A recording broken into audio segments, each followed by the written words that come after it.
നമ്മുടെ ശരീരത്തിൽ ഏറ്റവും കൂടുതലും സ്ട്രെയിൻ എടുക്കുന്ന രണ്ട് ജോയിൻസ് ആണ് ലോവർ ബാക്കും അതേപോലെ നീയും. അപ്പോൾ മുട്ടുവേദന എന്ന് പറയുന്നത് ചെറിയ പ്രായക്കാരിൽ മുതൽ വലിയ ആളുകളിൽ വരെ അലട്ടുന്ന ഒരു പ്രശ്നമാണ്. അപ്പോൾ ഇത് നമുക്ക് എങ്ങനെ വീട്ടിൽ നിന്ന് മാനേജ് ചെയ്യാം, ഇതിൻ്റെ കാരണങ്ങൾ എന്നൊക്കെയാണ് നമ്മൾ ഇന്ന് ഈ വീഡിയോയിലൂടെ നോക്കുന്നത്. എൻ്റെ പേര് doctor Sandra Ajith, medical officer Prana nature care centre, Kollam district. മുട്ടുവേദനയ്ക്ക് പ്രധാനമായും കുറച്ച് കാരണങ്ങളുണ്ട്. 30% അതിൽ വരുന്നത് ന്യൂട്രിയൻ ഡെഫിഷ്യൻസീസ്, അമിതവണ്ണം, പിന്നെ വേറെ സ്പോർട്സ് ഇഞ്ചുറീസ്, ഫ്രാക്ചർ, ട്രോമ, അങ്ങനെയുള്ള കാരണങ്ങൾ കൊണ്ടാണ് 30% മുട്ടുവേദനകൾ ഉണ്ടാകുന്നത്. എന്നാൽ 70% മുട്ടുവേദനകൾ ഉണ്ടാകുന്നത് എല്ല് തേയ്മാനം മൂലമാണ്. നമ്മുടെ ശരീരത്ത് ദിവസവും കോടാനുകോടി കോശങ്ങളാണ് നശിച്ചുകൊണ്ടിരിക്കുന്നത്. എന്നാൽ അത്രയും തന്നെ പുനർജനിക്കുന്നുമുണ്ട്. ഇതേ കാരണങ്ങൾ തന്നെയാണ് നമ്മുടെ ജോയിൻസിൻ്റെ കാര്യത്തിൽ വരുമ്പോൾ. അപ്പോൾ ഇങ്ങനെ എനിക്കുന്ന സമയത്ത് ഇതേപോലെ ന്യൂട്രിയൻസിൻ്റെ ഡെഫിഷ്യൻസി മൂലം ഈ എല്ലുകളിൽ തേയ്മാനം വരാനായിട്ടുള്ള ചാൻസ് കൂടുതലാണ്. ഇതിൻ്റെ ലക്ഷണങ്ങളെന്ന് പറയുമ്പോൾ മുട്ടിനുണ്ടാകുന്ന നീർക്കെട്ട്, വേദന, മുട്ട് മടക്കാൻ പ്രയാസം, അതേപോലെ ഒരിടത്തുനിന്ന് എണീറ്റിട്ട് ഇരിക്കാനും ഇരുന്നിട്ട് എണീക്കാനും ഒക്കെ ഉള്ള പ്രയാസവും, പിന്നെ ഒരു സൈഡിലെ മുട്ട് ഏകദേശം തേയ്മാനം ആകുമ്പോഴത്തേക്കും അടുത്ത സൈഡിലേക്ക് വേദനയും കാര്യങ്ങളൊക്കെ വരുമ്പോഴത്തേക്കും അടുത്ത സൈഡിലേക്കാണ് പ്രഷർ കൊടുത്തിട്ട് നിൽക്കുന്നത്. അപ്പോൾ ആ മുട്ടും ഇതേപോലെ തേഞ്ഞ് വരുമ്പോഴത്തേക്കും അങ്ങനെയാണ് ഇതിൻ്റെ മെയിനായിട്ടുള്ള ലക്ഷണങ്ങൾ കണ്ടുവരുന്നത്. കാൽമുട്ടിൻ്റെ വേദന എല്ലാ പ്രായക്കാരിലും കണ്ടുവരുന്ന ഒന്നാണ്. അതായത് കുട്ടികളിൽ 4 തൊട്ട് 10 വയസ്സുള്ള കുഞ്ഞുങ്ങളിലാണെങ്കിൽ ഇത് റെഫേർഡ് പെയിനായിട്ടാണ് കാണിക്കുന്നത്. അതായത് അവരുടെ അരക്കെട്ടിൽ നീർക്കെട്ടോ കാര്യങ്ങളോ എന്തെങ്കിലും ഉണ്ടെങ്കിൽ അത് മുട്ടുവേദനയായിട്ടാണ് പ്രസൻറ്റ് ചെയ്യുന്നത്. എന്നാൽ കൗമാരക്കാരിൽ ഇത് കോൺട്രോമലേഷ്യ പെറ്റല്ല, അതായത് റണ്ണേഴ്സ് നീ എന്നറിയപ്പെടുന്ന ഒരു കണ്ടീഷൻ മൂലമാണ് ഇത് വരുന്നത്. ഇതിൻ്റെ ആ ഒരു തരുണാസ്ഥി, അതായത് ആ ഒരു ഇടയിലുള്ള തരുണാസ്ഥി സോഫ്റ്റൺ ആവുകയാണ് ചെയ്യുന്നത്. ഇതിന് കാരണം എന്തെങ്കിലും ഇഞ്ചുറിയോ അല്ലെങ്കിൽ മുട്ടിൻ്റെ അമിതമായിട്ടുള്ള ഉപയോഗം മൂലമാണ് ഈ ഒരു കണ്ടീഷൻ വരുന്നത്. മുതിർന്നവരിൽ മുട്ടുവേദന വരുന്നത് ഓസ്റ്റിയോ ആർത്രൈറ്റിസ് എന്ന കണ്ടീഷനാണ്. ഏതെങ്കിലും തരത്തിലുള്ള വാദം അല്ലെങ്കിൽ ആമവാദം, പിന്നെ ഗൗട്ടി ആർത്രൈറ്റിസ്, ഇങ്ങനെയുള്ള കണ്ടീഷൻസിലാണ് മുതിർന്നവരിൽ മുട്ടുവേദനയുടെ കാരണങ്ങളായിട്ട് വരുന്നത്. അതുകൂടാതെ ന്യൂട്രീഷണൽ ഡെഫിഷ്യൻസീസ് ഉള്ളവർക്കും ഈ പറയുന്ന മുട്ടുവേദന പ്രസൻറ്റ് ചെയ്യുന്നുണ്ട്. അതുപോലെ തന്നെയാണ് ഓവർ വെയ്റ്റ് ആയിട്ടുള്ളവർക്കും മുട്ടുവേദന പ്രസൻറ്റ് ചെയ്യുന്നുണ്ട്. ഓവർ വെയ്റ്റ് എന്ന് പറയുമ്പോൾ നമുക്ക് ശരീരത്തിന് താങ്ങാവുന്നതിനും അപ്പുറം വരുമ്പോഴത്തേക്കും മുട്ടിന് അത് ഒരുപാട് സ്ട്രെസ്സാണ് കൊടുക്കുന്നത്. അപ്പം മുട്ടിന് നമ്മൾ 1 കിലോ കുറയ്ക്കുകയാണെങ്കിൽ തന്നെയും 3 കിലോയോളമാണ് മുട്ടിന് അവിടെ കുറഞ്ഞ് വരുന്നത്. അപ്പോൾ മാക്സിമം ഒന്ന് വെയ്റ്റ് കൺട്രോൾ ചെയ്യാനായിട്ട് തന്നെ നമ്മൾ ശ്രദ്ധിക്കേണ്ടതാണ്. മാസക്കുളി അവസാനിച്ച സ്ത്രീകളിൽ ഇതേപോലെ കാൽഷ്യം മെറ്റബോളിസം കുറയുകയും അതേപോലെ തന്നെ ഈസ്ട്രജൻ ഹോർമോണിൽ ഉണ്ടാകുന്ന വ്യത്യാസമൊക്കെ ഈ മുട്ടുവേദനയ്ക്ക് കാരണമാകുന്നു. ഇതേപോലെ തന്നെയാണ് യൂട്രസ് റിമൂവ് ചെയ്ത സ്ത്രീകൾക്കും തൈറോയിഡ് പ്രശ്നമുള്ളവർക്കും ഒക്കെ കാൽഷ്യം മെറ്റബോളിസത്തിൻ്റെ വ്യത്യാസം വന്നിട്ട് ഇതേപോലെ തന്നെ മുട്ടുവേദന വരാനായിട്ടുള്ള ഒരു കാരണമാണ്. ചില സ്കിൻ കണ്ടീഷൻസിലും നമ്മൾ മുട്ടുവേദന കണ്ടുവരുന്നുണ്ട്. അതായത് സോറിയാറ്റിക് ആർത്രൈറ്റിസ് എന്ന കണ്ടീഷൻസിലും മുട്ടുവേദന പ്രസൻറ്റ് ചെയ്യാറുണ്ട്. നമ്മൾ ആദ്യമായിട്ട്, അതായത് ഒരാൾക്ക് മുട്ടുവേദന വന്നു കഴിഞ്ഞാൽ ആദ്യം വീട്ടിൽ നിന്ന് തന്നെ സ്വയം ചികിത്സയാണ് ചെയ്യുന്നത്. എന്തെങ്കിലും പെയിൻ ബാമോ ഓയിൻമെൻറ്റ്സോ ഒക്കെ പുരട്ടി അതൊന്ന് മാനേജ് ചെയ്യുകയാണ് ചെയ്യുന്നത്. അപ്പോൾ അത് കുറച്ച് നാളത്തേക്കൊന്ന് മാറി നിൽക്കും. എഗെയിൻ വരുമ്പോൾ പിന്നെയും ഇത് ചെയ്യുമ്പോഴത്തേക്ക്, അതായത് പെയിൻ ബാമും അതേപോലെ എന്തെങ്കിലും ഓയിൻമെൻറ്റ്സോ ഒക്കെ പുരട്ടിയാൽ പോലും മാറാത്തൊരവസ്ഥയിലേക്ക് വരുമ്പോൾ സ്വയം തന്നെ പോയിട്ട് വല്ല പെയിൻ കില്ലറോ കാര്യങ്ങളോ ഒക്കെ വാങ്ങി അത് കഴിച്ചിട്ട് എഗെയിൻ പെയിൻ ഒന്ന് മാനേജ് ചെയ്യാനായിട്ടാണ് നോക്കുന്നത്. പിന്നെയും ഇതേപോലെ കുറച്ച് നാൾ മാറി പിന്നെയും എഗെയിൻ അത് മുട്ടുവേദന വരുമ്പോഴത്തേക്കും അതൊരു വേറൊരു സ്റ്റേജിലായിട്ടുണ്ടാവാം. അപ്പോഴായിരിക്കും ഡോക്ടറിൻ്റെ അടുത്ത് കൺസൾട്ട് ചെയ്യാനായിട്ട് വരുന്നത്. നമ്മൾ മുട്ടുവേദനയുടെ ട്രീറ്റ്മെൻറ്റ്സ് എപ്പോഴും അതിൻ്റെ റീസൺ എന്താണെന്ന് അറിഞ്ഞ് തന്നെ ട്രീറ്റ് ചെയ്യുന്നതായിരിക്കും ഏറ്റവും ഉത്തമം. ഇപ്പോൾ വെയിറ്റ് കൂടിയിട്ടുള്ള മുട്ടുവേദനയാണെന്നുണ്ടെങ്കിൽ ഉറപ്പായിട്ടും വെയിറ്റ് കുറച്ച് കഴിഞ്ഞാൽ തന്നെ അവിടെ ഒരു ആശ്വാസം ഉണ്ടാകുന്നതാണ്. അതേപോലെ എക്സർസൈസ് അധികം ഇല്ലാത്ത ആളുകളാണെങ്കിൽ ഉറപ്പായിട്ടും എക്സർസൈസ് ചെയ്ത് തുടങ്ങി കഴിയുമ്പോഴത്തേക്കും മുട്ടുവേദനയ്ക്ക് ശമനം ലഭിക്കുന്നതാണ്. അതുപോലെ മുട്ടിന് ചുറ്റുമുള്ള മസിൽസ് സ്ട്രെങ്തൻ ചെയ്യാനും ഒക്കെ നമ്മൾ ശ്രദ്ധിക്കേണ്ടതാണ്. നമുക്കിനി സാധാരണ വരുന്ന മുട്ടുവേദനയൊക്കെ എങ്ങനെ മാനേജ് ചെയ്യണം, അതായത് പെട്ടെന്ന് വീഴ്ചയിലുണ്ടാവുന്ന മുട്ടുവേദന അങ്ങനെയൊക്കെ വന്നു കഴിഞ്ഞാൽ നമുക്കൊരു മെത്തേഡ് ട്രൈ ചെയ്യാവുന്നതാണ്. റൈസ് എന്ന മെത്തേഡാണ്. അപ്പോൾ ഈ മെത്തേഡിൽ RICE എന്നുള്ള ഒരു അബ്രിവേഷനാണ് വരുന്നത്. R എന്ന് പറഞ്ഞു കഴിഞ്ഞാൽ റെസ്റ്റാണ്, റെസ്റ്റ് എടുക്കുന്നത് മുട്ടുവേദനയുടെ ഒരു ആഘാതം കുറയാനായിട്ട് കാരണമാകുന്നുണ്ട്. ഐ എന്ന് പറയുന്നത് ഐസ് പാക്കാണ്. ഐസ് പാക്ക് അപ്ലൈ ചെയ്ത് കഴിഞ്ഞാൽ ഒരുവിധമുള്ള ബുദ്ധിമുട്ടുകളും നീർക്കെട്ട് എന്തെങ്കിലും ഉണ്ടെങ്കിൽ അതങ്ങ് മാറുന്നതായിരിക്കും. സി എന്ന് പറഞ്ഞു കഴിഞ്ഞാൽ കംപ്രഷനാണ്. എന്തെങ്കിലും ഒരു ചെറിയ ബാൻഡേജോ അങ്ങനത്തെ രീതിയിൽ എന്തെങ്കിലും ഒന്ന് ചുറ്റി വെച്ച് കഴിഞ്ഞാൽ അത്രയൊരു ആശ്വാസം കിട്ടുന്നതായിരിക്കും. പിന്നെ ഇ എന്ന് പറഞ്ഞു കഴിഞ്ഞാൽ എലവേഷൻ, അതായത് മുട്ട് താഴ്ത്തി തൂക്കിയിടാതെ അപ്പോൾ തന്നെ ഒന്ന് എടുത്ത് എലവേറ്റ് ചെയ്ത് ഉയർത്തി വെക്കുന്നത് നല്ലതായിരിക്കും. ഇങ്ങനെ ഒരു 3-4 ദിവസം ചെയ്തിട്ടും മുട്ടുവേദനയ്ക്ക് ശമനമില്ലെങ്കിൽ ഉറപ്പായിട്ടും ഒരു ഡോക്ടറിനെ കൺസൾട്ട് ചെയ്യേണ്ടത് വളരെ അത്യാവശ്യമായിട്ടുള്ളൊരു കാര്യമാണ്. മുട്ടുവേദനയുടെ പ്രധാന കാരണം നമ്മൾ പറഞ്ഞായിരുന്നു പോഷകക്കുറവ് മൂലമാണെന്ന്. അതേപോലെ ഒരുപാട് ഷുഗർ ഇൻടേക്ക് എടുക്കുന്നവർക്കും നമ്മുടെ ന്യൂട്രിയൻസ് അധികമായിട്ട് അബ്സോർവ് ആവത്തില്ല. അപ്പോൾ ഈ ഷുഗർ കൂടുതൽ ചെന്ന് കഴിഞ്ഞാൽ നമുക്ക് തേയ്മാനം ഉണ്ടാവാനുള്ള ചാൻസ് കൂടുതലാണ്. ഇത് തന്നെയാണ് കുഞ്ഞുങ്ങൾക്കും മുട്ടുവേദന വരാനായിട്ടുള്ള ഒരു കാരണം അവരും കൂടുതലും ഷുഗർ കണ്ടൻ്റാണ് അധികമായിട്ട് എടുക്കുന്നത്. അപ്പോൾ ന്യൂട്രിയൻസിൻ്റെ അബ്സോർപ്ഷൻ കുറഞ്ഞിട്ട് ഈ ഒരു മുട്ടുവേദന എന്നുള്ള ഒരു സ്റ്റേജിലേക്ക് എത്താനായിട്ടുള്ള ചാൻസ് കൂടുതലാണ്. പിന്നെ അതുപോലെ തന്നെ ഒരു തെറ്റിദ്ധാരണയുണ്ട്, മുട്ടുവേദന വന്നു കഴിഞ്ഞാൽ ഉടനെ വിചാരിക്കും ഓക്കെ അത് കാൽഷ്യത്തിൻ്റെ ഡെഫിഷ്യൻസിയാണ് എന്ന് പറഞ്ഞിട്ട് പോയിട്ട് സ്വയമായിട്ട് തന്നെ ഒരു കാൽഷ്യം സപ്ലിമെൻ്റൊക്കെ വാങ്ങിച്ച് കഴിക്കുന്നവരാണ് നമ്മളിൽ പലരും. എന്നാൽ കാൽഷ്യം മാത്രം കഴിച്ചു കഴിഞ്ഞാൽ ഇതിനൊരു കാരണമാകുന്നുണ്ടോ എന്നുള്ളത് ആരും ചിന്തിക്കുന്നില്ല. ഇങ്ങനെ അധികമായിട്ട് കാൽഷ്യത്തിൻ്റെ സപ്ലിമെൻറ്റ്സ് എടുക്കുകയാണെങ്കിൽ ചിലപ്പോൾ അത് കിഡ്നി സ്റ്റോൺസ് എന്നുള്ള ഫോർമേഷനിലേക്ക് മാറാനായിട്ടുള്ള ഒരു ചാൻസും കൂടുതലാണ്. അതേപോലെ അതിന് അത്യാവശ്യമായിട്ടുള്ള വൈറ്റമിൻസും മിനറൽസും നമുക്ക് സപ്ലിമെൻറ്റ്സ് വഴിയോ അല്ലെങ്കിൽ ഫുഡ് വഴിയോ എടുക്കാവുന്നതാണ്. ആവശ്യമുള്ള പോഷകങ്ങൾ നമുക്ക് അതായത് വൈറ്റമിൻസ് ആയാലും മിനറൽസ് ആയാലും നമുക്ക് സപ്ലിമെൻറ്റ് വഴിയും അഥവാ ഫുഡ് വഴി എടുക്കാവുന്നതാണ്. പ്രധാനമായിട്ട് കാൽഷ്യവും വൈറ്റമിൻ ഡിയുമാണ്. കാൽഷ്യം എടുക്കുമ്പോൾ അതിൻ്റെ കൂടെ വൈറ്റമിൻ ഡി എടുക്കേണ്ടത് അത്യാവശ്യമാണ്. വൈറ്റമിൻ ഡി ഉണ്ടെങ്കിൽ മാത്രമാണ് കാൽഷ്യം നന്നായിട്ട് അബ്സോർബ് ആവുന്നത്. അതുപോലെ തന്നെയാണ് ഗ്ലൂക്കോസമൈൻ എന്ന് പറയുന്ന ഒരു കണ്ടൻറ്റ്, അത് നമുക്ക് ഉള്ളിൽ ചെല്ലുമ്പോൾ ഹൈപ്പോ അസിഡിറ്റി എന്ന കണ്ടീഷൻസിനെ അത് കോപ്പപ്പ് ചെയ്ത് നമുക്ക് ആ ഒരു ബുദ്ധിമുട്ട് കുറച്ച് നമുക്ക് നല്ലൊരു, അതായത് ഹൈപ്പോ അസിഡിറ്റി കണ്ടീഷൻസിൽ മുട്ടുവേദന വരാനായിട്ടുള്ള ചാൻസ് ഉണ്ട്. അതുപോലെ തന്നെയാണ് മുട്ടിൻ്റെ ഇടയിലുള്ള ഫ്ലൂയിഡ് പുനർനിർമ്മിക്കാനായിട്ട് ഗ്ലൂക്കോസമൈൻ വളരെ അത്യാവശ്യമായിട്ടുള്ളൊരു കാര്യമാണ്. അപ്പോൾ അവിടെ എന്തെങ്കിലും നീർക്കെട്ടോ കാര്യങ്ങളോ ഉണ്ടെങ്കിൽ ഈ ഗ്ലൂക്കോസമൈൻ എന്ന കണ്ടൻറ്റ് അതവിടെ കുറച്ച് കൊണ്ടുവരികയാണ് ചെയ്യുന്നത്. അതേപോലെ തന്നെ അത്യാവശ്യമായിട്ടുള്ളതാണ് മഗ്നീഷ്യവും വൈറ്റമിൻ സിയും. അതേപോലെ മഗ്നീഷ്യം നന്നായിട്ട് ആക്റ്റീവ് ഫോമിലേക്ക് അബ്സോർബ് ആവണമെങ്കിൽ വൈറ്റമിൻ സിയും കൂടെ എടുക്കുന്നത് വളരെ നല്ലൊരു കാര്യമാണ്. ഇനി മുട്ടുവേദനയ്ക്ക് വേണ്ടുന്ന മറ്റ് കുറച്ച് മിനറൽസിൻ്റെ ഏതൊക്കെയാണെന്ന് നമുക്ക് നോക്കാം. സിങ്ക് വളരെ അത്യാവശ്യമായിട്ടുള്ള ഒരു മിനറലാണ്. അതുപോലെ തന്നെയാണ് selenium, potassium, phosphorus, vitamin B12, പിന്നെ ഒമേഗ 3 ഫാറ്റി ആസിഡ്സ്. അത് ചെറു മത്സ്യങ്ങളിലെല്ലാം അവൈലബിൾ ആയിട്ട് ഉള്ള ഒന്നാണ്. ഇനി ചില കാര്യങ്ങൾ നമ്മൾ അവോയ്ഡ് ചെയ്യേണ്ടതായിട്ടുണ്ട്. അതായത് കഫൈൻ്റെ ഉപയോഗം ഉണ്ടെങ്കിൽ അതൊക്കെ ഒന്ന് ഒഴിവാക്കുക. അങ്ങനെയുണ്ട് കഫൈനായാലും നമ്മൾ ടാനിൻ, അതായത് ടീയിലടങ്ങിയ കണ്ടൻ്റാണ്. അപ്പോൾ ഇതൊക്കെ ഉണ്ടെങ്കിൽ കാൽഷ്യത്തിൻ്റെ ആയാലും അയണിൻ്റെ ആയാലും അബ്സോർപ്ഷൻ കറക്റ്റായിട്ട് നടക്കത്തില്ല. അത് ചിലർ കൂടുതലും ഭക്ഷണത്തിൻ്റെ കൂടെയാണ് ചായ ആയാലും കാപ്പി ആയാലും കുടിക്കുന്നത്. അപ്പോൾ നമ്മുടെ ന്യൂട്രിയൻസ് അബ്സോർപ്ഷൻ കറക്റ്റായിട്ട് നടക്കത്തില്ല. അതേപോലെ തന്നെയാണ് റിഫൈൻഡ് ഓയിലായിട്ടുള്ള സൺഫ്ലവർ, പാം ഓയിൽ, ഇതൊക്കെ വേദനകളെ നീർക്കെട്ട് കൂട്ടുകയാണ് ചെയ്യുന്നത്.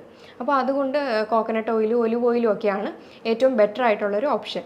പിന്നെ ഷുഗർ കണ്ടൻറ്റൊക്കെ അധികമായിട്ട് എടുക്കുന്നവരാണെങ്കിൽ, അതായത് പല ബേക്കറി പലഹാരങ്ങളിലും ഹൈ ഫ്രക്ടോസ് കോൺ സിറപ്പ് അടങ്ങിയ ബേക്കറി ഐറ്റംസിലും സോഫ്റ്റ് ഡ്രിങ്ക്സ് അങ്ങനെയുള്ള സാധനങ്ങളൊക്കെ മാക്സിമം ഒന്ന് കുറച്ച് നമ്മൾ കൂടുതലും ഇൻക്ലൂഡ് ചെയ്യാൻ നോക്കുക. വെജിറ്റബിൾസും ഫ്രൂട്ട്സും ഒക്കെ നന്നായിട്ട് നമ്മുടെ ഭക്ഷണത്തിൽ ഉൾപ്പെടുത്താനായിട്ട് ശ്രദ്ധിക്കുക. ഇനി ആൽക്കഹോൾ സ്മോക്കിംഗ് ഒക്കെ ഉള്ളവരാണെങ്കിൽ അത് ഉറപ്പായിട്ടൊന്ന് ക്വിറ്റ് ചെയ്ത് കഴിഞ്ഞാൽ നല്ലൊരു മാറ്റം തന്നെ നമുക്ക് കാണാൻ പറ്റും. പിന്നെ ഞാൻ പറയാം, ലീക്കി ഗട്ട് എന്ന കണ്ടീഷൻസും ഇതേപോലുള്ള പല ബുദ്ധിമുട്ടുകളും നമുക്ക് കോസ് ചെയ്യുന്നുണ്ട്. പ്രത്യേകിച്ചും റുമറ്റോയ്ഡ് ആർത്രൈറ്റിസ്, ആമവാദം പോലെയുള്ള ബുദ്ധിമുട്ടുകളിലും ഈ മുട്ടുവേദന പോലുള്ള പ്രശ്നങ്ങൾ കണ്ടുവരുന്നുണ്ട്. അപ്പം അങ്ങനെയുള്ള പ്രശ്നങ്ങളെല്ലാം നമുക്ക് ജീവിതശൈലി മാറ്റത്തിലൂടെ തന്നെ ചെയ്യാവുന്നതാണ്.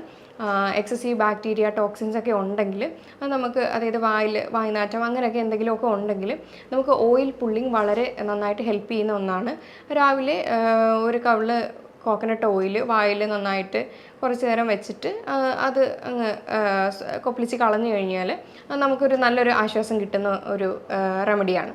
ഇനി നമുക്ക് നോക്കാവുന്നത് ക്രൂസിഫറസ് വെജിറ്റബിൾസ് ആയ കോളിഫ്ലവർ, ബ്രൊക്കോളി, ക്യാബേജ് ഇതൊക്കെ നമ്മുടെ ഭക്ഷണത്തിൽ ഇൻക്ലൂഡ് ചെയ്യുന്നത് വളരെയധികം നല്ലതാണ്. പിന്നെ ഇലക്കറികളൊക്കെ ഇൻക്ലൂഡ് ചെയ്യുന്നത് വളരെ നല്ലതാണ്. പലതരത്തിലുള്ള ബെറീസ് നമ്മുടെ ഫുഡിൽ ഇൻക്ലൂഡ് ചെയ്യുന്നത് വളരെ നല്ലതാണ്. ഇത് വൈറ്റമിൻസും ആൻറ്റി ഓക്സിഡൻറ്റ് റിച്ച് ആണ്. പ്രധാനമായിട്ട് സ്ട്രോബെറി, ബ്ലൂബെറി, ബ്ലാക്ക്ബെറി ഇതൊക്കെ നമുക്ക് ഇൻക്ലൂഡ് ചെയ്യുന്നത് വളരെ നല്ലതാണ്. ഇനി ഹെർബ്സ് ആയിട്ടുള്ള വെളുത്തുള്ളി, പിന്നെ ഇഞ്ചി ഇതൊക്കെ കഴിക്കുന്നത് ആൻറ്റി ഇൻഫ്ലമേറ്ററി പ്രോപ്പർട്ടി ഉള്ളതാണ്. അപ്പോൾ ഇത് നമ്മുടെ മുട്ടുവേദനയായാലും നീർക്കെട്ടായാലും കുറയ്ക്കുന്ന ഒന്നാണ്. ഇനി മുട്ടുവേദന അനുഭവിക്കുന്നവരാണെങ്കിൽ അവർക്ക് 2 സൂപ്പർ ഫുഡ് പറഞ്ഞു തരാൻ പറ്റും. എങ്ങനെയാണെന്ന് വെച്ച് കഴിഞ്ഞാൽ, ആദ്യത്തേത് റാഗി പൗഡർ റോസ്റ്റ് ചെയ്തെടുക്കുക നന്നായിട്ട്. എന്നിട്ട് അതിലേക്ക് കുറച്ച് ബദാം ആഡ് ചെയ്യുക, കുറച്ച് കാഷ്യൂസ് ആഡ് ചെയ്യുക, കുറച്ച് എള്ള്, പിന്നെ കോക്കനട്ട് ഓയിൽ, ഇതെല്ലാം കൂടെ മിക്സ് ചെയ്ത് ഡേറ്റ്സും കൂടെ ആഡ് ചെയ്യുക. ഡേറ്റ്സും കൂടെ ഒബീസിറ്റി ഉള്ള, അതായത് അമിതവണ്ണം ഉള്ളവരാണെങ്കിൽ ഡേറ്റ്സ് ആഡ് ചെയ്യണമെന്നില്ല. ഇതെല്ലാം കൂടെ ആഡ് ചെയ്ത് മിക്സ് ചെയ്തിട്ട് ഒരു ബോൾസ് പോലെ ആക്കി വെക്കുക. എന്നിട്ട് ഇത് ഒരു നേരത്തെ ഫുഡായിട്ട് എടുക്കുകയാണെങ്കിൽ ഇതിനകത്തുള്ള ന്യൂട്രിയൻസും വൈറ്റമിൻസ് ആയാലും മിനറൽസ് ആയാലും നമ്മുടെ ഈ എല്ല് തേയ്മാനത്തിനും ഒക്കെ ബെറ്റർ ആയിട്ടുള്ളൊരു ഫുഡ് ഓപ്ഷനാണ്. അതുപോലെ തന്നെയാണ് ബോൺ ബ്രോത്ത് സൂപ്പ്. എല്ല് കൊണ്ടുണ്ടാക്കിയ സൂപ്പ് കഴിക്കുകയാണെങ്കിൽ ഇതിനകത്ത് ഗ്ലൂക്കോസമൈനും കൊളാജനും ഒക്കെ ഒരുപാട് അടങ്ങിയിട്ടുണ്ട്. അപ്പോൾ ഇതും നമുക്ക് നല്ലൊരു റെമഡിയാണ്. ഇനി വെയിറ്റ് കാരണമാണ് മുട്ടുവേദന അനുഭവിക്കുന്നെങ്കിൽ വെയിറ്റ് റിഡക്ഷൻ ചെയ്യുക. വെയിറ്റ് റിഡക്ഷൻ അതായത് അതിനൊരു ഇക്വേഷൻ ഉണ്ട്. എങ്ങനെയാണെന്ന് വെച്ച് കഴിഞ്ഞാൽ, height in centimetre minus 1 ton എന്നുള്ള രീതിയിൽ നോക്കിക്കഴിഞ്ഞു കഴിഞ്ഞാൽ നമ്മുടെ ഐഡിയൽ വെയിറ്റ് കിട്ടും. ഇപ്പോൾ 170 സെൻറ്റിമീറ്റർ ഉള്ള ഒരാളാണെങ്കിൽ മൈനസ് 110 ചെയ്യുവാണെങ്കിൽ കറക്റ്റ് 60 കിട്ടുന്നത്. അപ്പോൾ അങ്ങനെ ചെയ്യുമ്പോൾ അതാണ് ആ ആളുടെ ഐഡിയൽ വെയിറ്റ് ആയിട്ട് വരുന്നത്. അപ്പോൾ ഇങ്ങനെ നോക്കിക്കഴിഞ്ഞാൽ നമ്മുടെ വെയിറ്റ് ഒന്ന് മാനേജ് ചെയ്തുകൊണ്ട് നമുക്ക് പോകാനായിട്ട് കഴിയും. ഇനി ഇതിന് നാച്ചുറോപ്പതി ലെവലിൽ നോക്കുകയാണെങ്കിൽ ഒരുപാട് ടൈപ്പ് ട്രീറ്റ്മെൻറ്റ്സ് അവൈലബിൾ ആണ്. പ്രത്യേകിച്ചും acupuncture, acupressure, physiotherapy, massage, yoga ഇതൊക്കെ ചെയ്ത് കഴിഞ്ഞാൽ തന്നെ ഇതിന് നല്ലൊരു റിലാക്സേഷൻ തന്നെ കിട്ടുന്നതായിരിക്കും. സ്റ്റാർട്ടിങ്ങിൽ തന്നെ മുട്ടുവേദന കണ്ടെത്തി ട്രീറ്റ് ചെയ്യുകയാണെങ്കിൽ ഒരുപാട് മാറ്റങ്ങൾ നമുക്ക് കൊണ്ടുവരാൻ കഴിയും. ഇത് ലേറ്റ് ആകും തോറും അതിൻ്റെ ബുദ്ധിമുട്ടുകളാണ് കൂടിക്കൊണ്ടിരിക്കുന്നത്. ഇനി നമുക്ക് വീട്ടിൽ തന്നെ ഇതെങ്ങനെ മാനേജ് ചെയ്യാം, അതായത് ഒരു പരിധി വരെയുള്ള മുട്ടുവേദന നമുക്ക് വീട്ടിൽ തന്നെ മാനേജ് ചെയ്യാനായിട്ട് കഴിയും. അതിന് നമുക്ക് വീട്ടിൽ തന്നെ ചെയ്യാവുന്ന കുറച്ച് എക്സസൈസ് തെറാപ്പി ഏതൊക്കെയാണെന്ന് പറഞ്ഞുതരാം. അതിന് നീ ഐസോമെട്രിക് എക്സസൈസ് എന്ന് പറയും. ഇതേപോലെ ഒരു കട്ടിയുള്ള ടവല് നമ്മുടെ കാലിൻ്റെ മുട്ടിൻ്റെ അടിയിലെ ഭാഗത്തായിട്ട് വെക്കുക. വെച്ചതിന് ശേഷം ഇങ്ങനെ റിലാക്സ് ആയിട്ട് കിടക്കുക. കാല് രണ്ടും അടുപ്പിച്ച് വെച്ചതിന് ശേഷം ഇങ്ങനെ ചെറുതായിട്ട് പ്രഷർ ടവലിലേക്ക് കൊടുക്കുക. അപ്പോൾ നമ്മുടെ കണങ്കാലിൻ്റെ ആ ഒരു വശം മെല്ലെ പൊങ്ങുകയാണ് ചെയ്യുന്നത്. അങ്ങനെ ഒരു 10 സെക്കൻഡ് ഹോൾഡ് ചെയ്യുക. അതിനുശേഷം പതിയെ റിലീസ് ചെയ്യുക. എഗെയിൻ അങ്ങനെ ഒരു 10 സെറ്റോളം ഈ ഒരു എക്സസൈസ് ചെയ്യാവുന്നതാണ്. നന്നായിട്ട് ടവലിലേക്ക് പ്രസ് ചെയ്യുക. അതേപോലെ റിലാക്സ് ചെയ്യുക. ബ്രീത്തിങ് വന്നിട്ട് നോർമൽ ബ്രീത്തിങ് ആയിരിക്കണം ചെയ്യേണ്ടത്. ഇൻഹലേഷനും എക്സലേഷനും കറക്റ്റ് റെഗുലർ ആയിട്ടുള്ള ബ്രീത്തിങ് ആയിരിക്കണം ചെയ്യേണ്ടത്.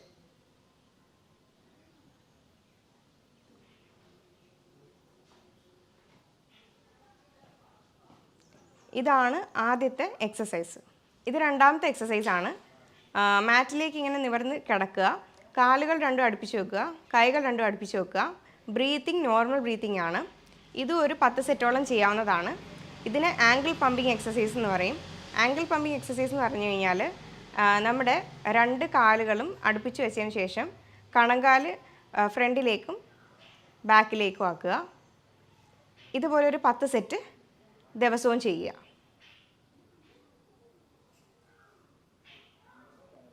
അപ്പോൾ ഇങ്ങനെ ചെയ്യുമ്പോൾ മസിൽസും അവിടുത്തെയുള്ള പേശികളെല്ലാം സ്ട്രെങ്തൻ ആവുകയാണ് ചെയ്യുന്നത്. ഇനി മൂന്നാമത്തെ എക്സർസൈസാണ്.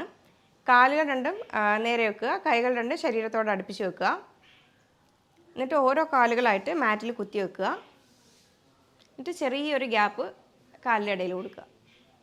എന്നിട്ട് കൈകൾ രണ്ടും കണങ്കാലിൻ്റെ അടുത്തേക്ക് പ്ലേസ് ചെയ്ത് ഇങ്ങനെ വെക്കുക. അതിനുശേഷം ശ്വാസം എടുത്തുകൊണ്ട് നമ്മുടെ ബട്ടക്ക് റീജിയൻ ഉയർത്തേണ്ടതാണ്. പിന്നെ അവിടെ ചെന്നിട്ട് ബ്രീത്തിങ് ഹോൾഡ് ചെയ്യേണ്ട ആവശ്യം വരുന്നില്ല. നോർമൽ ബ്രീത്തിങ്ങിൽ തന്നെ ഈ ഒരു എക്സർസൈസ് പ്രാക്ടീസ് ചെയ്യാവുന്നതാണ്. കുറച്ച് നേരം അവിടെ അങ്ങനെ മെയിൻറ്റെയിൻ ചെയ്യുക നോർമൽ ബ്രീത്തിങ്ങിൽ. എഗെയിൻ എക്സെയിൽ ചെയ്ത് താഴേക്ക്. അഗെയിൻ ഇൻഹേൽ ചെയ്ത് മേലേക്ക്, ഹോൾഡ് ചെയ്യുക. ബ്രീത്തിങ് ഹോൾഡ് ചെയ്യേണ്ട, നോർമൽ ബ്രീത്തിങ് ആണ്. അഗെയിൻ എക്സേൽ ചെയ്ത് താഴേക്ക്. അങ്ങനെ ഒരു പ്രാവശ്യം കൂടെ ചെയ്യാം.